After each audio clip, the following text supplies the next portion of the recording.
Communiqué numéro 073 du gouvernement de la transition. Le gouvernement de la transition a le regret d'informer l'opinion que, dans la nuit du 31 mars au 1er avril 2025, un drone des forces armées et de sécurité de la République du Mali, immatriculé TZ98D, s'est écrasé sur le territoire national à Tenzawaten, cercle d'Abé-Ibara, région de Kidal.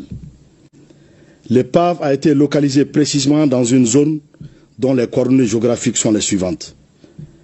19 degrés, 52 minutes, 4,738 secondes nord, 2 degrés, 53 minutes, 38,101 secondes est, à 9,5 km au sud de la frontière Mali-Algérie.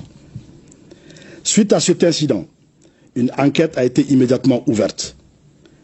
Des résultats de l'investigation préliminaire, les points suivants méritent d'être évoqués. La liaison a été perdue avec l'appareil dans une position située sur le territoire malien et dont les coordonnées géographiques sont les suivantes. 19 degrés, 51 minutes, 50,526 secondes nord, 2 degrés, 53 minutes, 36,099 secondes est, soit 10,2 km au sud de la frontière Mali-Algérie. La distance entre le point de rupture de liaison avec l'appareil et le lieu de localisation de l'épave est de 441 mètres. Ces deux points sont tous situés sur le territoire national. Les dernières informations transmises par le drone étaient relatives à une rencontre de terroristes de haut profit qui planifiaient des actions.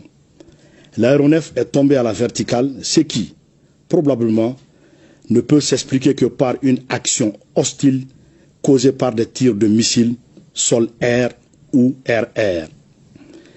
Quelques heures après l'incident, le gouvernement de la transition a pris connaissance par voie de presse d'un communiqué du ministère de la Défense algérienne revendiquant la destruction d'un drone qui aurait survolé l'espace aérien de l'Algérie sur 2 km. Afin d'approfondir les enquêtes, les autorités maliennes ont demandé aux autorités algériennes de leur fournir des éléments probants étayant la violation de leur espace par un drone de reconnaissance malien. Depuis 72 heures, aucune suite satisfaisante n'a été réservée à la demande malienne. Le gouvernement de la transition conclut avec certitude absolue que le drone des forces armées de sécurité maliennes a été détruit suite à une action hostile préméditée du régime algérien. Cette décision repose sur les éléments ci-après. Le silence coupable du régime algérien accordé à la demande malienne et son refus de coopérer confirment la responsabilité de ce régime qui a tiré sur le drone entraînant sa chute verticale. Les données précises de la trajectoire de l'appareil enregistrées dans le système prouvent sans ambiguïté que l'appareil n'a jamais quitté l'espace aérien de la République du Mali.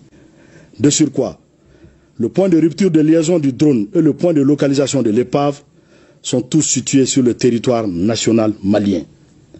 L'absurdité de l'argument de la violation de l'espace aérien algérien sur 2 km, autrement dit, comment l'épave du drone se serait retrouvée au Mali et à 9,5 km de la ligne frontalière si l'appareil avait réellement violé l'espace algérien sur 2 km.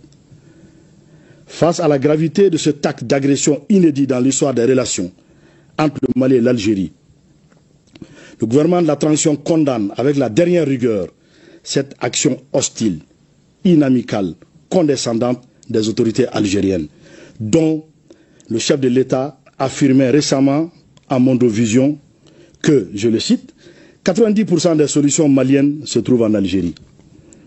En outre, cet agissement prouve, si besoin en était, que le régime algérien parraine le terrorisme international. En effet, la destruction du drone a clairement pour effet, sinon pour but, d'entraver la neutralisation de groupes armés ayant revendiqué des actes terroristes.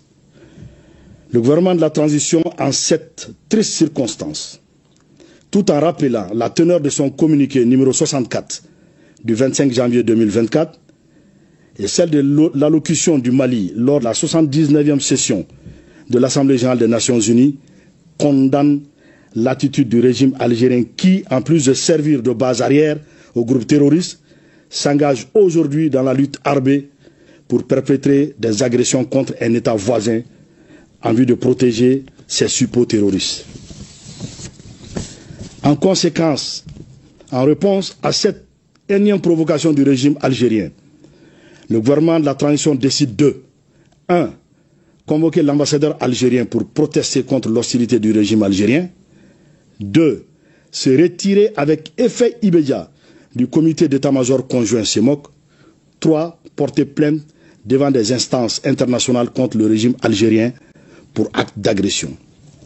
Aussi, le gouvernement de la transition fait remarquer que cette agression flagrante du régime algérien contre le Mali est en contradiction avec la participation effective de la République du Mali à la guerre pour l'indépendance de l'Algérie pour soutenir le Front de Libération Nationale, FLN.